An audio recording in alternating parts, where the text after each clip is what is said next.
Hey everyone, this is Pete, and welcome back to Atari A to Z, a series of short playthroughs of Atari 8-bit games, some which I grew up with and some which are new to me. Today is one of the former. Today we're looking at Lode Runner, which was a 1983 release from Broderbund Software, originally for Apple II, Atari 8-bit, VIC-20, Commodore 64 and IBM PC. It was later ported to a wide variety of platforms including Macintosh, Atari ST, Spectrum, MSX, SG-1000, Famicom, Windows 3.1 and Game Boy, with the 1984 Famicom version by Hudson Soft being one of the first third-party games for that platform, and indeed one of the first games on the platform in general. The original concept for Lode Runner was developed in 1980, when student James Bratsanos learned about the existence of Universal Entertainment's arcade title Space Panic, which involved climbing platforms and ladders while digging holes to trap enemies. Bratsanos was interested in the game's concept and wanted to explore it further, so he put together his own take on it for the Commodore PET, called Suicide. A year later, Bratsanos graduated from high school and moved on to the University of Washington, where he met Doug Smith. They were both intrigued by Nintendo's then new platformer Donkey Kong, so they decided to work together on a project that would evolve Bratsanos' original Suicide game into something that incorporated elements of Donkey Kong. This new version was rather imaginatively called Kong. Bratsanos ultimately left the project while Smith continued working on Kong, initially developing it for a Prime Computer 550 minicomputer that could only be used in a single building on the university campus. He then subsequently ported it to VAX minicomputers since these were more broadly accessible across the campus. In 1982, Smith, wanting to make the game a bit more portable, managed to port it to 6502 assembly language for Apple II Plus and renamed it Miner. He submitted this rough version, which lacked joystick support and only ran in monochrome, to Broderbund Software and was rejected, as Broderbund felt that it did not fit in their product line. Refusing to be discouraged, Smith continued work on the game, most notably adding pixel-level movement rather than game elements that moved by character, and he submitted it to several companies, including Broderbund once again. This time around, Broderbund accepted his offer, noting that they'd be happy if the game sold 10,000 units. Ultimately, worldwide, Smith estimates that across all the various ports and licenses of the game, it sold around 3 million units in the end, with a significant proportion of those sales being to Japanese players thanks to Hudson's excellent Famicom version. The Atari 8-bit version that we're looking at today was ported by Smith himself after the Apple II version was released, and it's seen a few different releases over the years. The original Broderbund version for Atari 8-bit ran in the system's high-resolution mode, but there's been colour conversions put together over the years. And Atari also licensed the game to release on a ROM cartridge for the Atari XE game system in 1987, alongside a wide variety of other earlier classic titles for the 8-bit platforms. So, let's go play Lode Runner. Okay, here we are loading Lode Runner from Broderbund Software. Like I said, there have been several releases of this over the years, some official, some unofficial. I'm not 100% clear on if there's ever been an official colour version. Certainly the version of Lode Runner that is in the HomeSoft collection, which is where I get most of the game images that I use on this series. That is the colour version. But this version we're playing today is the monochrome version, or I should say the high resolution version, because there is a hint of colour down at the bottom of the screen, and of course it's purple rather than black and white. This is the version that I grew up with. This is the version I remember playing as a kid. I actually only became aware of the colour conversions, as they're called, quite recently. And to be honest, in terms of gameplay, there's not a lot to distinguish them, because the sprites are pretty much the same size, just a bit chunkier by virtue of them being in a colour graphics mode, which is a lower resolution graphics mode. Yeah, it looks pretty similar. I do believe that the colour version that is in the HomeSoft collection has some different levels, I think. Because certainly the first level is different to this. It's got a sort of U-shaped format where there's a bunch of ladders in the middle and you have to sort of climb up them and all that kind of thing. Anyway, it's different somehow. But as I say, this is the version I grew up with. This is the one I'm familiar with. So this is the one we're looking at today. But if you do feel inclined to seek it out for yourself, be aware that there are several versions out there.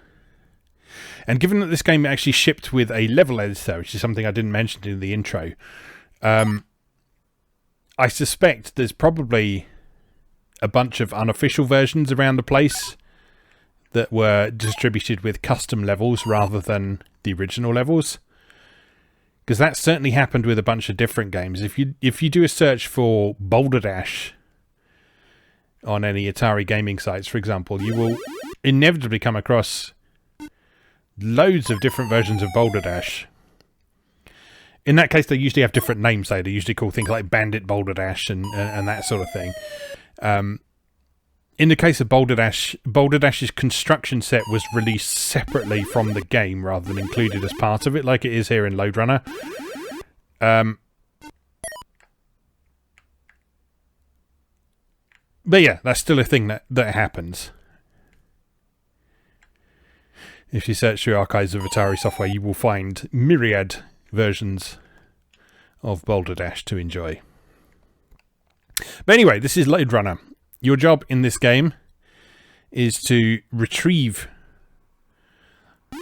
the goodies that have been stolen by the evil bungling forces. Those of you who are familiar with 8-bit gaming video history will be familiar with the evil forces of bungling,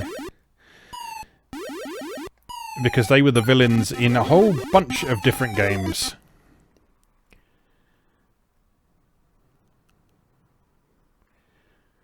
Most notably, I think, Raid on Bungling Bay, which is one of the games that inspired the original SimCity, as I recall the story goes.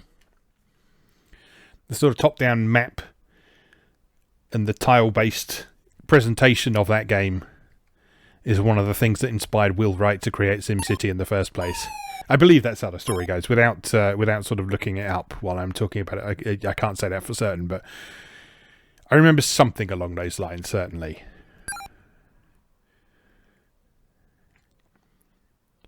But yeah, if you look back at a lot of Broderbund, and I think possibly there may have been some Synapse software games as well that mentioned the bungling forces as the villains. It was kind of a recurring thing for some reason. And it wasn't just the work of one author either. It was a thing that a lot of authors of software on the 8-bit computers chose to adopt for some reason. Uh-oh. Oops. But yeah, there you go. Lode Runner is officially part of the bungling series, such as it is.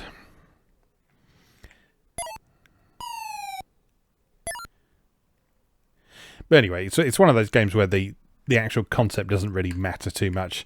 All you need to know is that you are the little white man, and your job is to find the little boxes of goodies, pick them up, and then escape the level.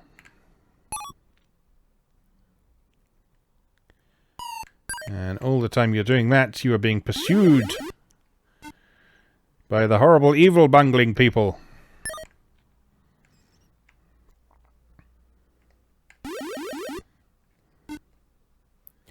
None of whom are Bungle from Rainbow. As far as I know, anyway. But yeah, you have no direct attacks in Lode Runner, as you've probably noticed by this point. Your only means of defending yourself is using the pistol that digs holes in the ground. Now, it's specifically called a pistol in the documentation, so quite why you can't just use it to shoot people, I don't know, but no, it's used for digging. It is a digging pistol. And yeah, you trap the enemies using the pistol by dropping them into holes in the ground that you've constructed, or deconstructed, I should probably say. And from there, they will either get out after a few seconds, or if you time it correctly, they will get trapped in the hole and die. in which case they will reappear after a few seconds if that happens to occur. And while they're in the hole, you can run over their heads, but if you attempt to do so while they're clambering out the hole, as you can see, you will lose a life.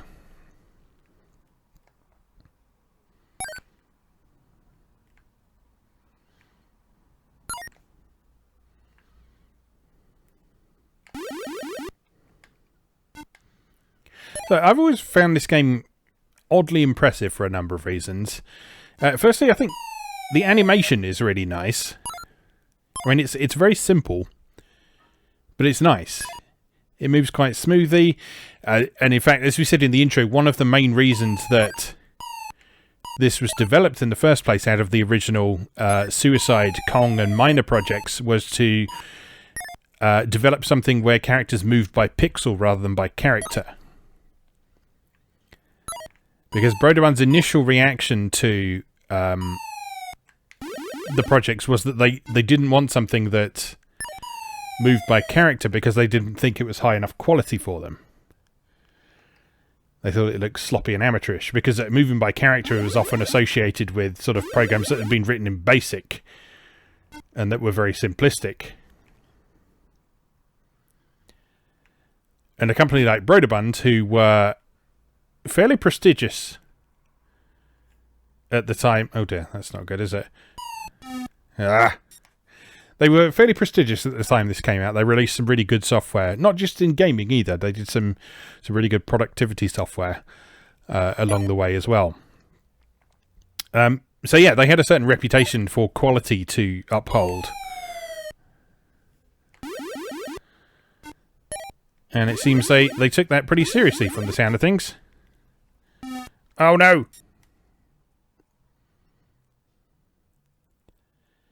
Now the astute among you will notice that this level we are currently playing on is actually the Broderbund logo, built out of bits of Lode Runner level. Mostly ladders.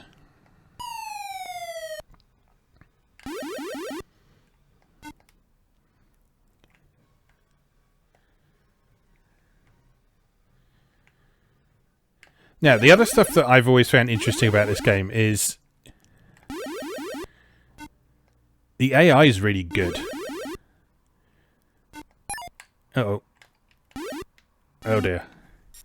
Yeah, the AI is actually surprisingly good in this. They follow you, but they don't follow you blindly. Like if you sort of change route and change position, they will follow you in such a way as to try and cut you off. Oh, I've done it again. Oh no, timed it right this time. Yeah, you see, I reached a certain point there and they started running back to the right because they thought that would be a quicker way to reach where I am.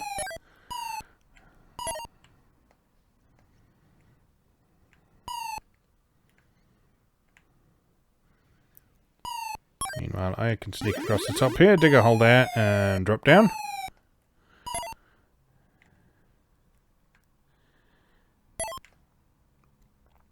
So this is one of those platform games where is a puzzle of traversal as much as anything.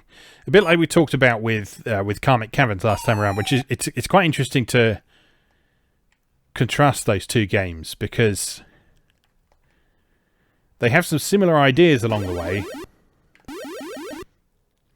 in that your main challenge is traversal and finding your way around the various enemies. But Lode Runner just does it so much more elegantly, so much better.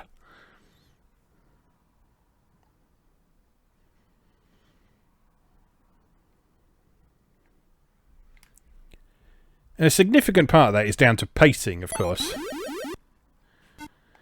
Because if you watch the video on Karmic Caverns, you'll remember that the critical issue with that game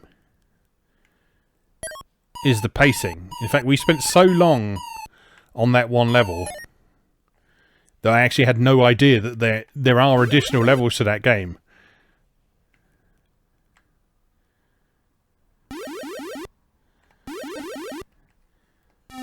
Oh no! But because the game expects you to get so many points in order to progress onto that next level, your average player probably isn't going to know that. The game itself doesn't make it clear that you need to score 10,000 points in order to proceed to the next level. It's natural for a player to assume that if they collected the thing they were obviously supposed to collect on the level, that they moved to the next one. But no, the way Karmic Cameron's implemented it is it was all score-based. So you had to score a certain number of points in the time limit you had available to you. And if you achieved that, you would progress. And if you did not achieve that, you would simply never see another level.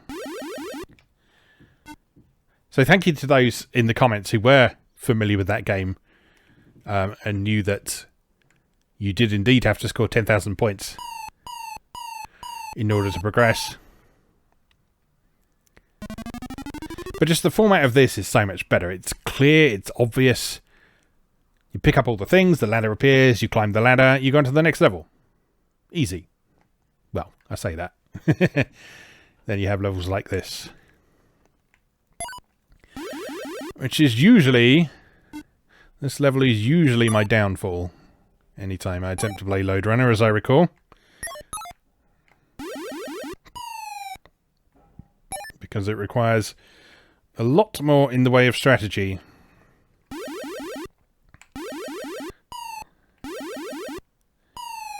No, that's not right. How the hell do you get that one? Let's not worry about that for the minute. Let's go and get some of the other ones.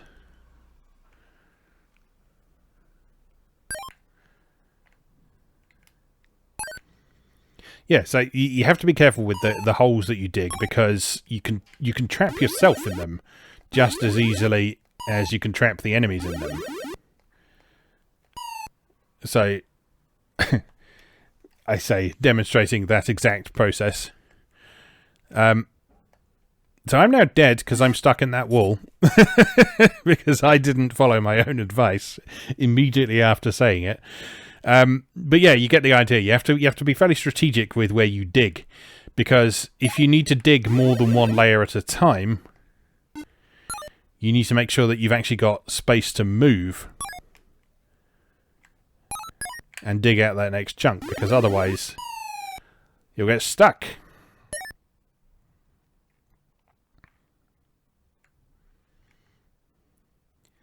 Right, let's go get the easy ones.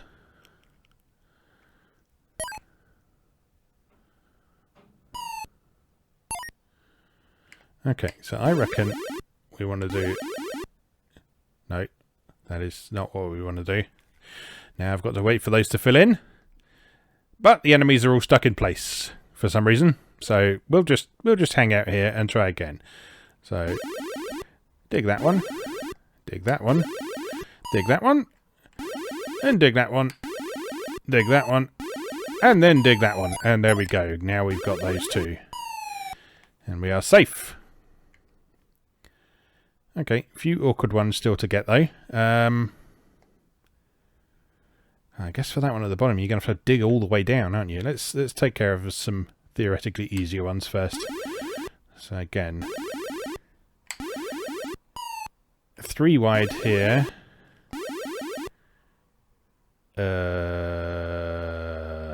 No. Oh, no. Too much thinking time.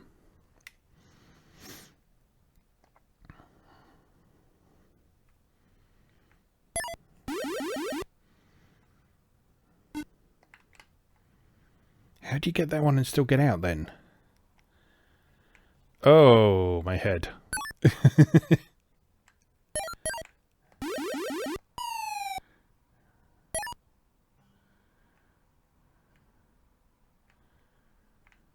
I guess you got to sort of dig it out from the side then.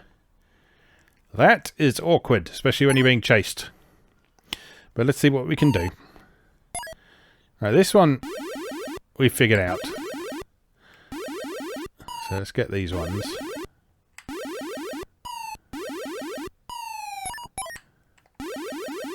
That one's fairly straightforward. For this one, I reckon that one... Oh, you can't dig under a ladder.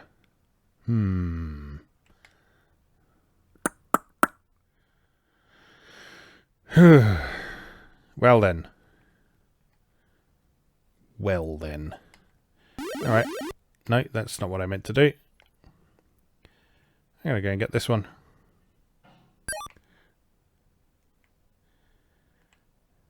Come on, fill in. Alright. Here. Here.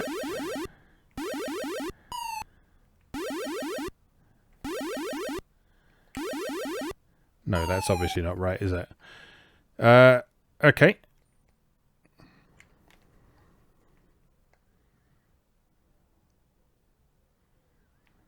Alright, what about if I do this?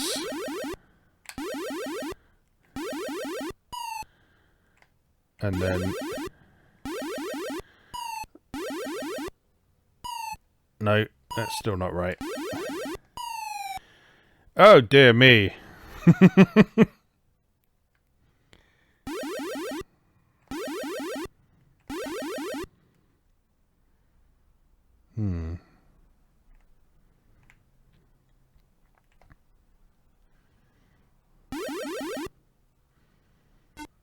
This is a really tricky level.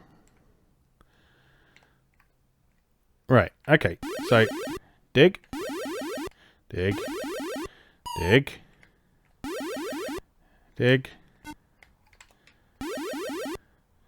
Dig. No. I don't know how to do this one. Oh dear.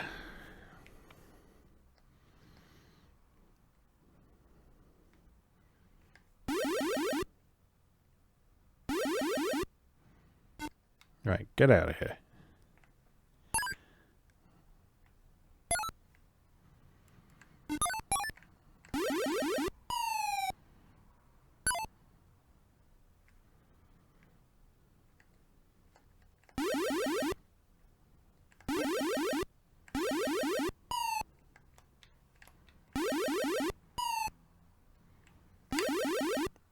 Oh, okay, that's interesting. You can stand on a ladder and dig to the side of you.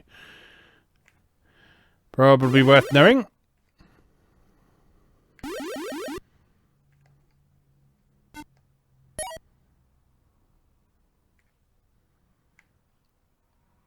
Like I say, I remember this level, and it is usually my downfall for exactly the reason you're seeing here. I can't remember how to actually do it.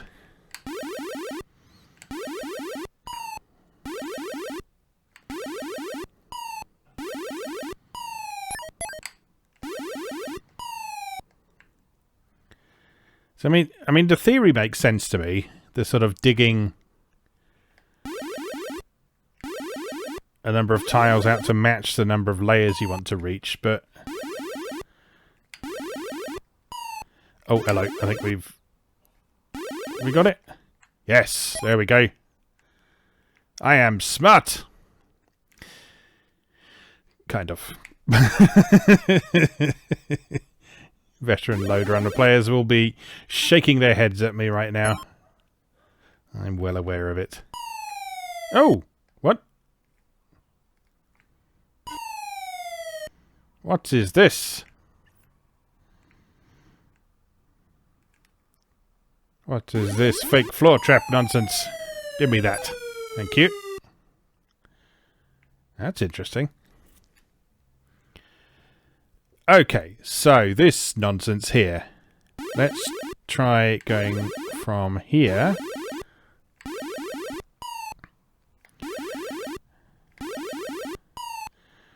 And then...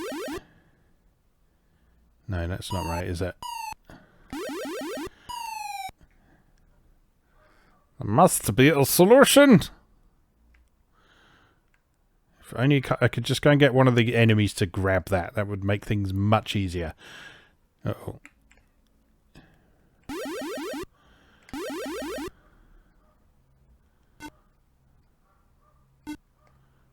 Lovely. You get caught in the... No, that's fine. That's fine.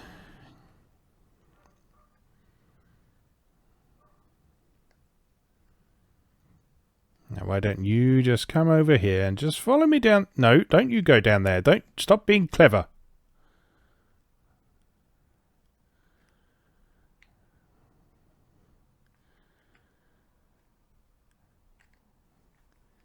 This is the thing with Lode Runner. Like I say, I am consistently really impressed with the AI in this game. Because although it's, in theory, very simple pathfinding... No. No, no, no.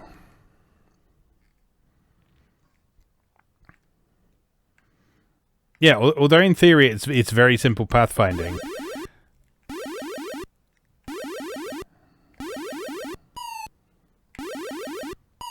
Oh no! No! No, no, no, no, no, no, no, no. Yeah, just the way it's executed feels really, really clever. It feels like they are genuinely chasing you and trying to catch you. But anyway, there we go. Initials. VJD. There we go. Level 6. Score 45,400 points. And I think it saves those on the disc. So that when you come back to the game, you've still got your high scores. Obviously, that wasn't a thing on the cartridge version that they released later, but this was originally a disc-based game. And there's a few accounts of people online in various places saying that this was one of the games that made tape-only Atari users quite jealous of disc owners, because the disc owners could play Lode Runner, and Lode Runner was really cool. Now, obviously, if you play with the screen editor as well, which offhand I'm not entirely sure how you access. I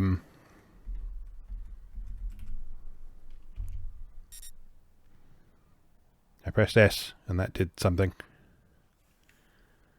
Well, I just started a new game. Anyway, we'll leave that today, because that, I mean, we could quite easily spend an entire episode talking about the screen editor, I'm sure.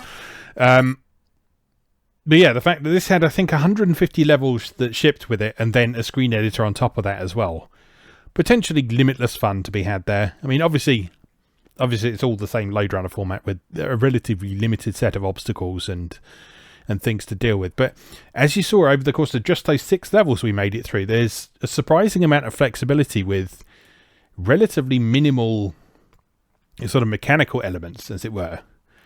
And that's one of the reasons that this game has endured so well over the years, is because it is so simple and so effective, and thus it can be updated visually quite easily without sacrificing the fundamental feel of what made the original game so great. So there have been loads and loads of different releases of Lode Runner over the years. There have been quite a few sort of Japanese releases of it. There was a version on Xbox Live Arcade a few years back. But yeah, it all began with this version, or more specifically the Apple II version that this was a port of. But this is sort of one of the truest ports, as it were, as it was done by the original game designer. And an enduring classic, it always will be, even if I can't get past level 6. Anyway, let's leave that there for today. As always, thank you very much for watching, and I'll see you again next time.